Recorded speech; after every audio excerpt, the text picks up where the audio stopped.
Hi everyone, welcome back. I'm Dr. Matthew Hale, and in this video we're going to talk about ideology. If you haven't already, please subscribe to the channel, like the video, and leave a comment. Alright, so let's start by defining our terms. They'll help orient us. So what is ideology?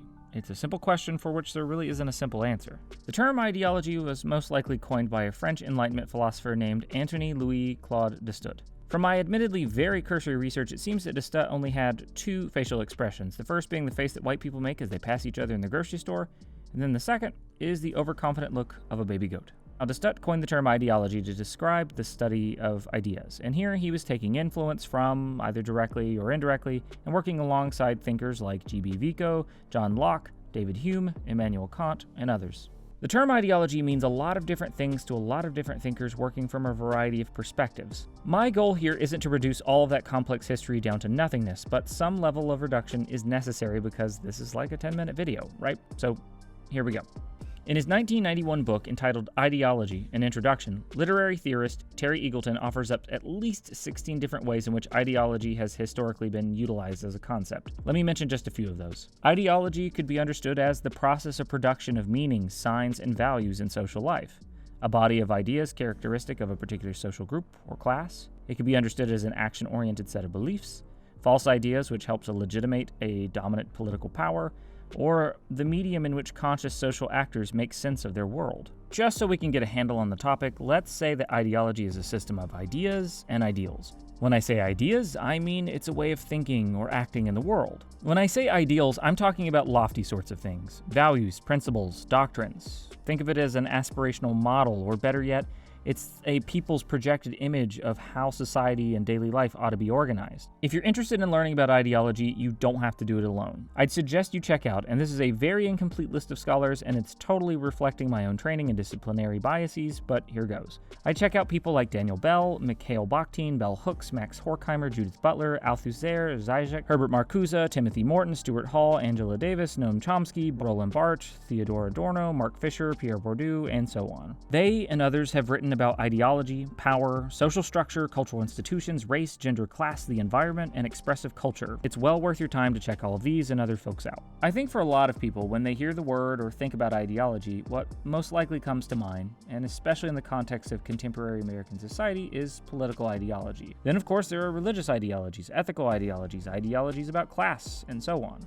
Let me bring Gramsci into the mix here because I think his ideas are helpful for getting a better picture of how ideology functionally operates in and thereby shapes, delimits, and controls not only our daily lives and the things that we do, but also what we think, feel, and believe. Antonio Gramsci was a Marxist philosopher, journalist, and politician. Gramsci founded and, for a time, led the Communist Party of Italy. He was arrested in 1926 by the fascist government, which had enacted emergency laws following an assassination attempt on the life of Mussolini. Gramsci was imprisoned in extremely inhospitable conditions for over 11 years. His health declined, and eventually he died in 1937. While in prison, Gramsci filled over 30 notebooks with cultural and historical analysis, which included his theory of cultural hegemony, for which he is best known today. Those collected notebooks are now referred to as the prison notebooks. Cultural hegemony describes a process by which the ruling class use cultural institutions to produce and maintain their power over society. But more than that, the ruling class uses cultural institutions such as the law, education, media, religion, and art to install and naturalize their beliefs, values, and interests as the dominant ideology. Hegemony is political, economic, and ideological control that is achieved not through direct coercion. Think physical threats, military action, or violence, though sure, all of that is on the table for the ruling class. But what this is really about is control through consent. It's about convincing the poor, let's say, that what benefits the wealthy and the elite is not only good for the poor, it tries to make alternative ways of imagining society unthinkable or seem unnatural. So to sum up here, I'm going to borrow a turn of phrase from either that weird Baron guy from Dune or Jim Morrison of The Doors. Whoever controls cultural institutions controls society. So an ideology, well, it's not something that you can possess like you would own something as simple as, say, a toaster. Also, a completely useless tangent here, but look at this image of this guy holding a toaster with absolutely the wrong intensity that pops up when you Google guy holding a toaster. Why is he holding it like that? What does it mean? What's happening here? He seems nefarious.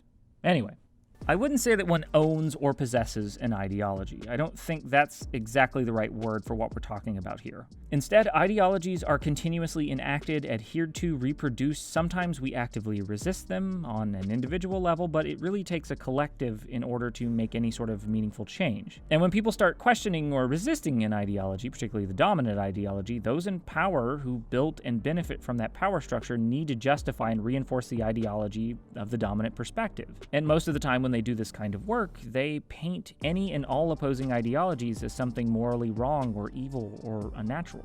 Ideologies get codified into law and become a habituated, naturalized part of everyday practice. And yes, ideologies do change and evolve, but not inherently or naturally.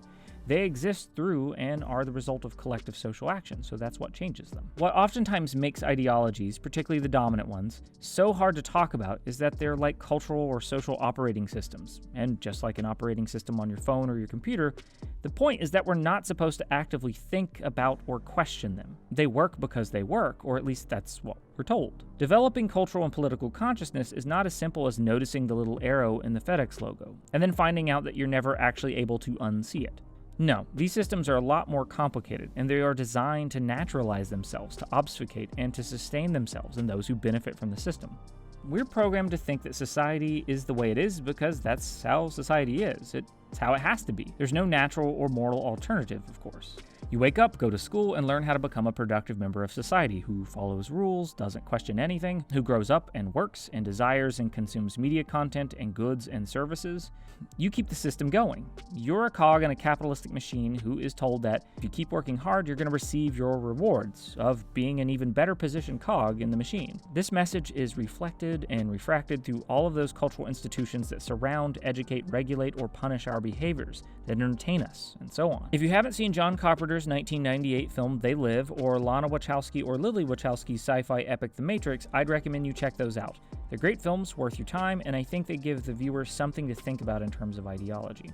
Okay, just to wrap up, I want to end by telling, or rather retelling, a story that I think helps us think through the dominant ideology that surrounds and shapes our thoughts and beliefs and actions. So Plato was an ancient Greek philosopher who believed that philosophy was not just an abstract, heady practice disconnected from everyday existence, but rather that it could help one lead a better, more fulfilling life.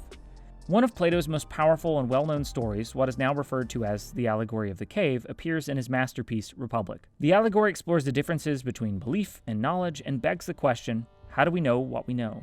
Or in Plato's words, it compares, quote, the effects of education and the lack of it on our nature. The story goes something like this.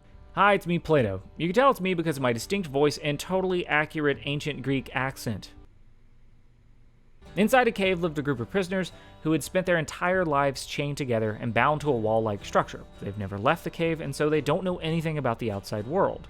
Behind the prisoners, there is a fire, and between the fire and the prisoners, there stands a group of people holding puppets and other sorts of objects that cast shadows onto the wall before the prisoners, as if it were a screen. All the prisoners can see are the images thrown onto the wall before them, silhouettes of animals, plants, and so on. The prisoners believe that these shadows are real, and that perhaps meaning and purpose in life can be gleaned by paying attention to the images. When they talk with one another, they talk about shadows. I mean, after all, this is their entire world. One day, one of the prisoners frees himself. He stands and is able to see the fire behind the pillar to which he had been bound his entire life.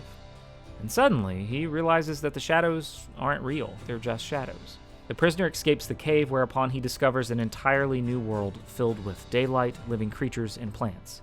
Sights he would have never believed to be real when he was living below. After some time, the man decides to return to the cave to free the other prisoners. When he returns, he finds that he can no longer see as well inside the cave as he could before, because his eyes have become accustomed to sunlight.